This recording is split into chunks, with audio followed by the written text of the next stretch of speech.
Hi, I am Teresa Fox, and I know Mrs. Hammer, your teacher, from a long time ago when we went to school together. And she has asked me to talk about the national parks because I hear that you're being encouraged to go to them.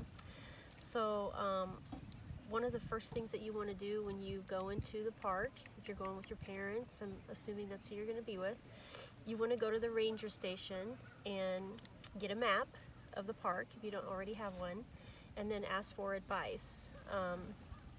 If you're planning on hiking a trail, the trails are a lot different in the park. You know, a lot of people look at the trail, oh, it's only 3 miles. Well, 3 miles in a park is like doing probably 20 on pavement. It's much different. So go to the ranger station, ask for advice on the trail that you want to do, tell them the trail that you're going to be on. A lot of parks you have to check in, so if you don't come back, they know that you're missing. And so ask them advice like what time in the morning you should leave. A lot of these trails you need to leave early morning to be able to make it in time before dark. You should ask for things that you should watch out for, or things that you should look to see. A lot of them will have like spectacular views, and they may tell you don't do that trail, there's better trails to do.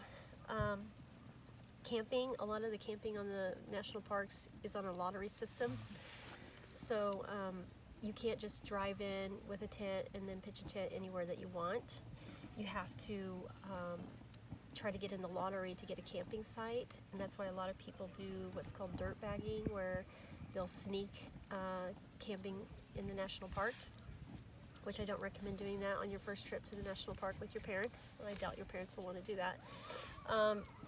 So a lot of times you can drive into the park and then do your hike, and then drive right outside the park, and they'll be camping outside the park.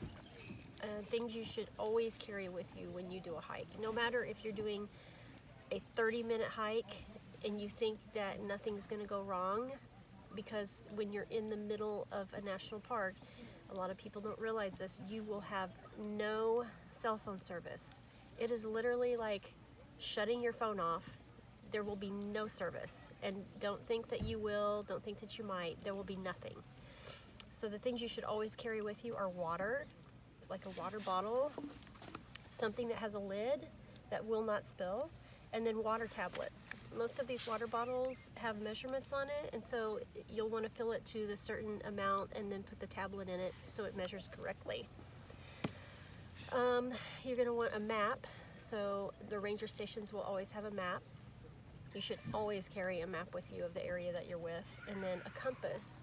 Now, you can get really technical with compasses doing orienteering, but really the main thing is you need to be able to find north, because then you can find south, east, and west. And then, so if for some reason you get turned around, and on these trails, sometimes it's hard to tell where the trail is, and you can get off track. So you want to have a compass and know how to at least find north, so you can look at the map and figure out, okay, if I go east, we're going to run into the river, and then you find your spot, your location.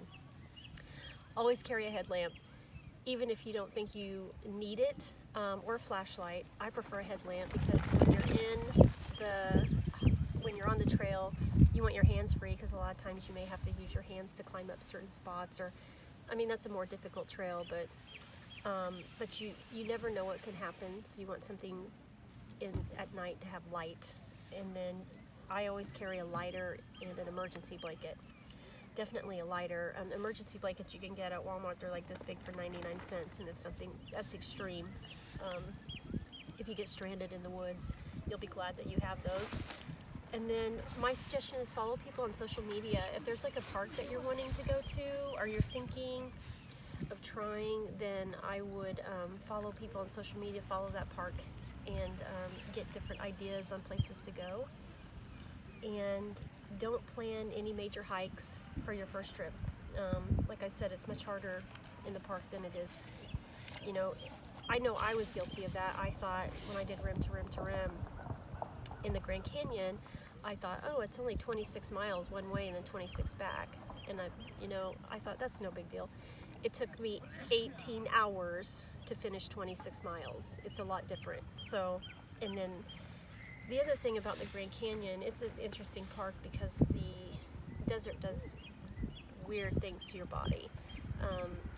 Like we carried packets of salt in the Grand Canyon, and then by the end we were taking a packet of salt every 15 minutes just to regulate the salt in our system. So do your homework before whatever park you're going to. Do your homework.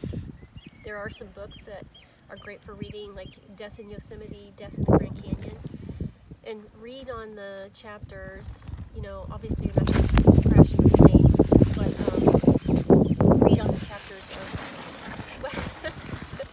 what different fatalities that have happened, just so you know not to make the same mistakes. And I mean, I don't want it to sound like parks are dangerous, but you need to take them seriously when you go out in the middle of nowhere. There's no one to call. There's no rescue. Like in the Grand Canyon, the only way out is you, unless you're dying, and then it's a $7,000 helicopter trip. So just be prepared and do a lot of reading about whatever park that you decide you want to go to.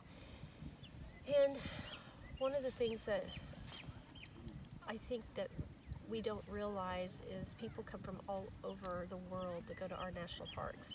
So they're right here in our backyard. So go and see them. And I mean, there's some of the most beautiful places in the world. So my favorite park of all is Yosemite, and that particular park you can fly into San Francisco, and then it's about a 4-hour drive east.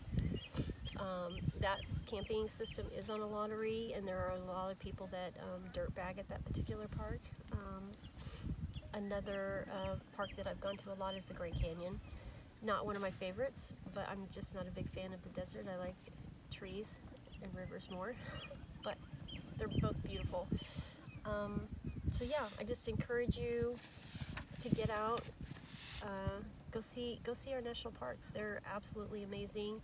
I think once you see and you're there, you will be addicted, and you'll want to go back over and over again, because it does something to your soul. So thank you, Mrs. Hammer. Thank you for asking me to do this, and I hope you guys have an amazing time in our national parks.